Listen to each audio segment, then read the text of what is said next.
And my husband and I are gearing up to launch our 4th book, which is titled after the website. It's titled Clean Cuisine, and it's basically an 8-week anti-inflammatory nutrition program. And one of the emails that I get all the time from our readers is for me to tell them exactly what it is we eat in a typical day. And so I thought instead of writing it down, I would do an anti-inflammatory video diary where I walk you through, and starting tomorrow, I'm going to walk you through starting at breakfast and go all the way through dinner. So breakfast and lunch and snack and dinner, and show you exactly what I eat in a typical day.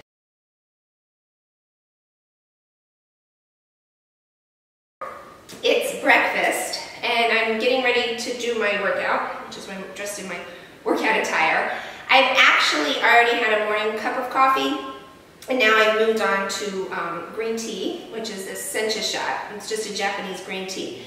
Now, I'm making this breakfast before I take my son to school. It takes about 5 minutes. It's a banana chia pudding, and you can get the recipe on cleancuisine.com. But if you like something sweet in the morning, which I do, this is something sweet but without any added sugar. So it's a healthy sweet. So we're going to do a whole banana. You can kind of break it up like that. If you have a high-speed blender, it would be ideal because we're going to use also some raw cashews. I buy these in bulk from Whole Foods. If you don't have a high-speed blender, then you can just soak your cashews. And actually, if you soak your cashews, it really would be more nutritious, but I don't have time to soak my cashews this morning. So I'm going to use 1/4 of a cup of raw cashews, right in there like that. Then we're going on to some dates. I'm going to do 1/4 of a cup of dates. If you don't have dates, and these are pitted dates, then you can use some yellow raisins. You can also use black raisins, but if you're making it a banana chia pudding, you might want it light in color. Okay, so we're going to add the dates right in there like that. And then we're going to use 1/4 of a cup of chia seeds, which are an amazing source of antioxidants, fiber, and vegan omega-3s. So we're going to add 1/4 of a cup in like that. And then we're going to do 1/2 a cup, which is 2 1/4 cups, of filtered water. So 1/4 of a cup, and then another 1/4 of a cup. And then we're going to do a little bit of ginger. Now, ginger has really potent anti-inflammatory properties. Let's see if I can find my ginger right here. I really like to try to incorporate ginger into as many recipes as I can. I mean, I'll put them into something sweet like this, but I'll also put them into my smoothies, because I usually always have a fruit and green smoothie once a day. Okay, so we're going to add the ginger in, like so. Just about, I don't know, 1/2 inch or so. You can put it in like that. You could peel it, but if you're really time crunched like I am, you can just throw it right in there. And then just a pinch of salt, because anytime you have something sweet, you also want to add just a little bit of salt. So just a little, like that. And this is unrefined sea salt. And then we are going on to a little bit of pure vanilla extract. Make sure you don't get that artificial stuff. So pure vanilla extract. That's about probably 1/8 of a teaspoon. We don't need to measure it, be exact. And then just a little bit of cinnamon, just like that.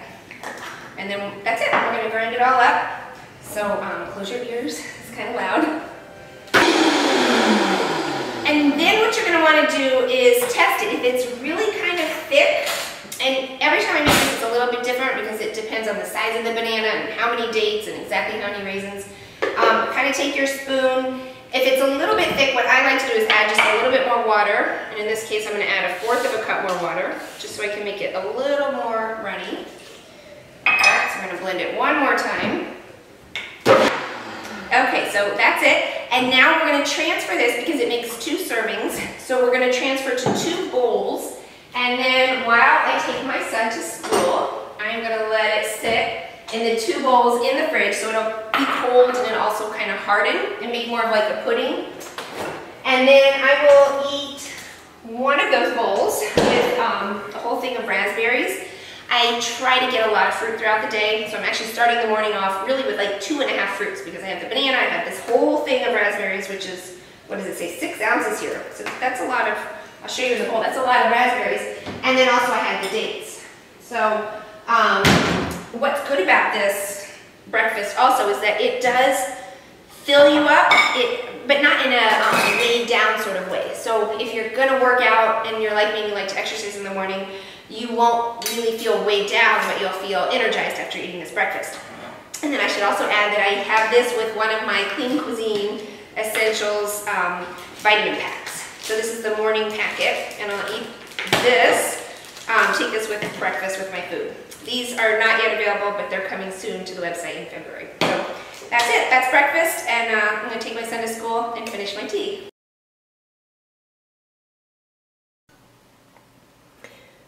Well, it's mid-morning. I already did my workout. I've showered. Here I am at the computer checking email. Hi guys.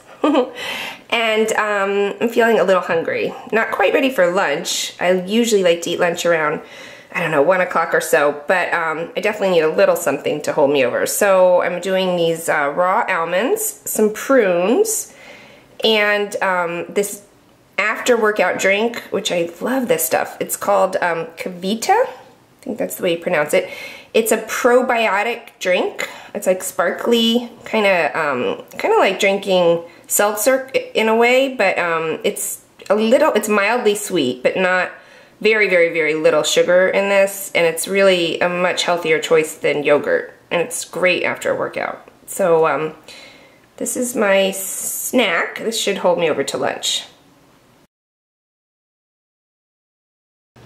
Vegetable soup is just one of those like go-to lunches because I almost always have a huge pot of vegetable soup, and it's one of the things we talk about in the book about, you know, always eating a lot of vegetables, and one of the easiest ways to do so is to always have a big pot of vegetable soup ready in your fridge.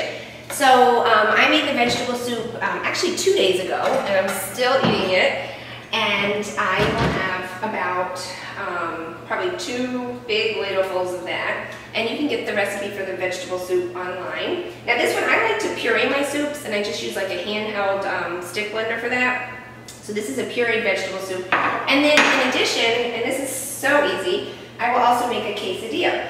Now I have put a little bit of extra virgin coconut oil on the skillet, and that's because the extra virgin coconut oil really is great for when you're like using high heat to sear something, or if you're using like making quesadillas, because it resists oxidation. A lot of the oils will oxidize when they're exposed to heat. So I like extra virgin coconut oil. It does have some saturated fat, but it's plant-based saturated fat, which is like totally different than the animal-based saturated fat that you get from butter. Now, queso, the word queso means cheese, so I do have a little bit of cheese in here, not a lot. It's just, I don't know, maybe even like 2 or 3 tablespoons. And this is a grass-fed cheese. It's organic and grass-fed. And so I will put that on my sprouted corn tortillas. Again, this is by Food for Life brand. You get these in the frozen section, either in your health food store or just the regular supermarket. And then I'll just put one like that on the hot skillet. Put some beans. These are mashed beans. They're actually black-eyed peas. So I'll just put these right on top, and then some of my cheese. You can hear it kind of sizzling.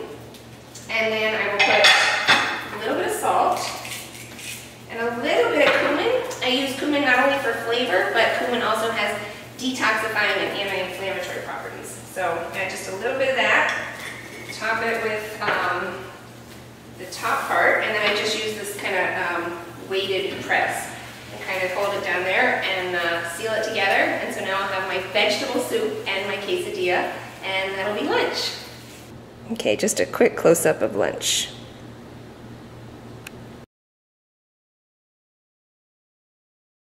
It's now late afternoon, and now I'm ready to do the vegetable fruit smoothie, which I have every single day. Now, it's not always the same recipe, and there's a lot of recipes in the Clean Cuisine book and also on the cleancuisine.com website. But this is a smoothie that I'm just sort of kind of winging and making up today. I always start with water. You can use filtered water, and then always some kind of dark leafy green. Now today I'm using spinach, but you can also use kale, or you can use parsley, you can use cilantro, any kind of dark leafy green. So I'll put in here, maybe it's about 3/4 cup of water, and I will do a handful of the organic baby spinach. Baby spinach has a milder flavor, so you might want to look for that one, especially if you're going to blend it all up. I have a Vitamix here, but you don't necessarily need a high-speed blender. You just need just a normal blender for making this type of thing. Okay, then I have more ginger. I already had ginger from breakfast, but ginger has a lot of anti-inflammatory properties, so I try to add ginger whenever I can. I'm not even peeling it, I'm just tossing in a good knob full of that. Now I'm going to do a whole orange, peeled. And actually, a lot of times if I just want to make orange juice, instead of using a juicer, because then you get rid of the pulp, and the pulp actually has anti-inflammatory properties, it's got flavonoids, all kinds of good stuff is in the pulp that you don't want to toss out and that you don't really get if you're juicing. So sometimes I'll just put whole orange segments without the spinach and without the water in the Vitamix or in a high-speed blender. Okay, so right now I'm going to do a whole orange. And another thing that I often add to the smoothies is chia seeds. I'm not going to do that today because I already had chia seeds this morning for breakfast, but chia seeds are a great addition. You can also do flax seeds if you want. Okay, so we're going to add this whole orange right in there. And if you want it a little bit extra sweet, you can use some yellow raisins, or you can even use some dates, but I'm out of some dates, so we'll just put, I don't know, maybe that's like 2 tablespoons. And then I'm going to do a little bit of lemon. Always never squeeze your lemon right into your container because lemon always has seeds, so you want to kind of get rid of the seeds first. And sure enough, we have 2 seeds right in there. I'm going to get rid of those. Put that right in there. And the hot sauce is totally optional, but I like to give it like a little bit of a kick. So I'm going to add a little bit of hot sauce right in like that. And we'll whirl it all together. And then ice. Now, sometimes I use frozen fruit, like frozen bananas are great, frozen raspberries, frozen blueberries, and of course the ice maker isn't working. But I definitely, if you're not using frozen fruit, then you're probably going to want to add some ice. So put the ice right in there, and splashed right onto my face. Okay. There we go. And that's it. I'm pour this right in here. I have some leftover. Give that to my husband when he comes home. What's great about these smoothies, these green fruit and vegetable smoothies, is that they will last for at least 24 hours. So you can make a double batch and drink this one, and we'll see how it tastes. That's really good. Actually, the hot sauce makes it amazing. The hot sauce and the ginger gives it like a nice spicy kick. Anyway, this is snack, and this will hold me till dinner. Okay, so moving on to dinner. Now, we usually eat pretty late because my husband has this crazy long work schedule, and I like everybody to sit down for at least 1 meal a day. And my son, he'll pretty much eat the same thing we eat, and this is his salad right here, and it's a arugula salad. It's got some shredded carrots and chopped up celery, and then if you look on top, if I can zoom in close enough, you'll see those little itty-bitty things. That is actually a hemp seed vinaigrette. And I like to have homemade vinaigrettes on hand at all times because if you look at the bottled salad dressings, well, first of all, they don't usually taste very good, but also the ingredients and the oils that they use as the base are really not healthy oils. They're usually very high in omega-6 fat and highly refined. So this one has hemp seeds, and also the base of it is extra virgin olive oil. And you can get the recipe for that on cleancuisine.com. And this recipe for my pad thai is also available online at Clean Cuisine. But if you look here real closely, you'll see I've used brown rice noodles. And those are by Annie Chun. They're nationally distributed, so you should be able to get them at pretty much any supermarket or at least a health food store. And the beef here, this is a very lean, super lean beef. It's a sirloin, and you'll see if you can look, I do it mine medium and I sear it, but it's grass-fed and organic. However, if you had to choose one or the other, if you had to choose either grass-fed or organic, it'd definitely be better to go with the grass-fed. And then you can also see in here I've done some very fine zucchini strips, and those I just did on the mandolin. And then sauce is already on there, which you probably can't see very well, but I also have it on the side. And the sauce is primarily, the main base of it is tahini and almond butter. And then I've got some lemon juice and some soy sauce and ginger and some other great seasonings in there. But I like to make my own sauces because a lot of times the sauces, and even if you look at a lot of recipes for pad thai in particular, they use a lot of oil. And I try to steer away from too much oil. Definitely not no oil, but too much oil is not so good, because what you want to do is you want to eat whole fats. You want like whole avocados and whole nuts and seeds and nut butters and that sort of thing. So this is really more of a whole fat type dressing, and it tastes so much better than oily dressing, and it's filling and it's super nutritious.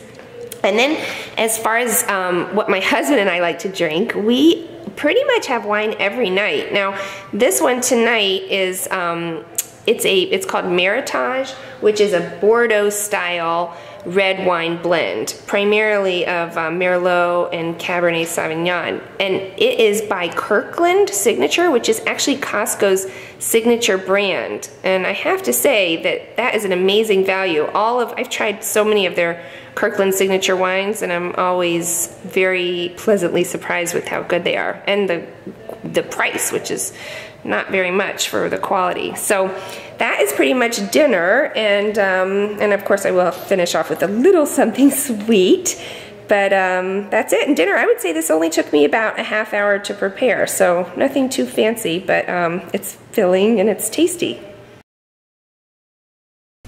Okay, and then for something sweet, because I always have to have a little something sweet, and always for my dessert, I still include something healthy. Mostly I include fruit, but if not fruit, then at least some nuts or some seeds or whole grains or something. But here it's mostly the frozen wild blueberries, and then I have some coconut ice cream. I particularly like this dark chocolate by Organic Coconut Bliss. And then for the blueberries, now they're actually wild blueberries. It's different than conventional blueberries, and I get them, this is Wyman's, that's what the packaging looks like. And if you look on the back, and I'm gonna try to zoom in on the antioxidant profile, you'll see here how wild blueberries rank really high. Let's see if I can get in close. You'll see even higher than cultivated regular blueberries or prunes. They're higher than strawberries, higher than cherries, cranberries, blackberries.